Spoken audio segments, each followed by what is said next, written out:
Hello everyone, welcome to the series of mathematics lessons. This is a continuation of the previous lecture. Now let us see activity 2. Divide the class into groups of 2 or 3. Say for instance we divide a class into group of 3. One student will toss a coin and other student will record the observation whether the flipping of coin resulted in head or a tail. Similarly, in group 2, one person toss a coin, other person record the observation. Similarly for group 3. Let a student in each group toss a coin 15 times.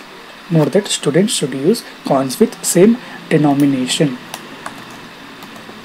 Students should use same coin. If you are using 1 rupee coin of same design and same pattern, every group should use the same kind of coin. Now let us write the observed data in a table. In first column, write the name of the group or the number which we are assigned to a group. In second column, write number of heads. In third column, write number of tails. In fourth column, write cumulative number of heads divided by total number of times the coin is tossed. Similarly, in the table 5, in the column 5, write cumulative number of tails divided by total number of times the coin is tossed. When we are dealing with something cumulative, we add the result of the previous value to the present value, and the pattern continues. Now let us observe the table. In the group 1, they got 3 heads and 12 tails. Group 1 tossed 15 times. So cumulative number of heads is 3 divided by 15. 15 is the total number of times the coin is flipped. Similarly for tails, total number of tails group 1 got is 12. 12 divided by total number of times the coin is tossed. Now let us see for group 2. Number of times heads is 7, number of times tails is 8. Previously group 1 got 3 heads, now we are adding to the present one. Presently in the group 2 they got 7 heads, 7 plus 3 divided by 15 in the previous and 15 trials in the present group. When we add these two, we get 10 by 30. For column 4, cumulative number of heads divided by total number of times the coin is tossed.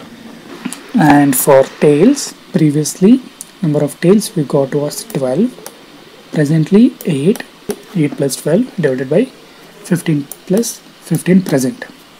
Sum of these two is 20 by 30. For group 3, number of heads is 7, number of tails is 8. The sum of previous two values was 10 by 30 and the present one is 7 by 15, which is equal to 17 by 45. For tails, sum of previous two values was 20 by 30, presently 8 by 15. When we add these two, we get 28 by 45. Notice that as the total number of tosses of coin increases, the values of fraction in column 4 and column 5 comes closer to 0.5. As the number of test cases increases, the probability of values comes closer to 0.5 in this experiment. More the number of test cases, more accurate is the result. Now let us see activity 3. Throw a die 20 times and note down the number of times the numbers 1, 2, 3, 4, 5, 6 come up. Record the observations in form of table. I hope you already know about die. This is a die. Now write down a table. In column 1, write number of times a die is thrown, and in the second column number of times these scores turn up, and in sub columns write numbers from 1 to 6 because a die has 6 sides where each side represent one number.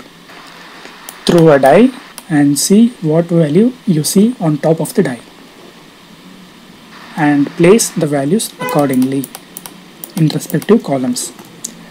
Find the values of the following fractions: number of times 1 showed up divided by total number of times the die is thrown, that is 20. Then number of times 2 showed up divided by total number of times the die is thrown. Similarly for 3, 4, 5 and 6.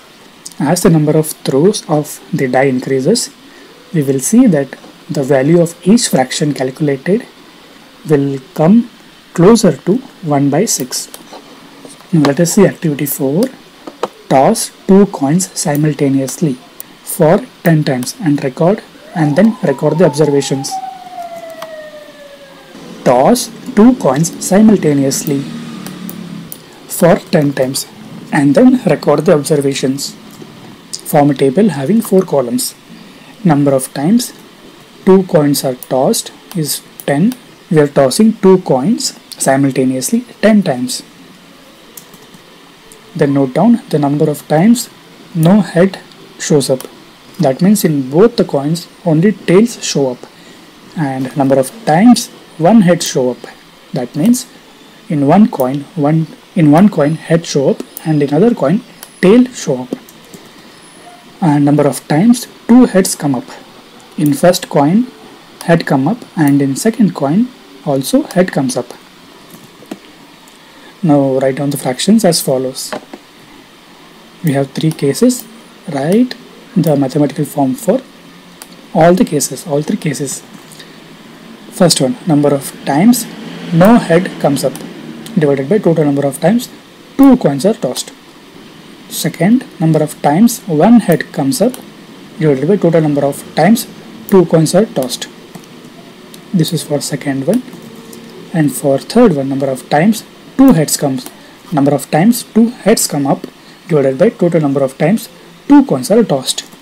We will find that as the number of test cases increases, the values for A, B, C will be closer to the value of A will be closer to 0.25, value of B will be closer to 0.5 and value of C will be closer to 0.25. Now let us see how this will work in a program. Let us set the number of test cases to 10 initially. Now let us see. For A we got 0.3, for B we got 0.6 and for C we got 0.2. This is not much accurate result. Now let us increase the test cases to 1000. For A we got 0.24, for B we got 0.511, for C we got 0.249. This is closer to the predicted values. This is closer to the values which we saw earlier. A is closer to 0.25, B is closer to 0.5 and C is closer to 0.25. Now let us increase the test cases to 1 lakh. This is much closer to the values. A is closer to 0. And C is closer to 0.25. As the number of test cases increases, the accuracy of a result will also improve. In activity 1, each toss of a coin is called a trial. Similarly, in the activity 3, each throw of a die is called a trial.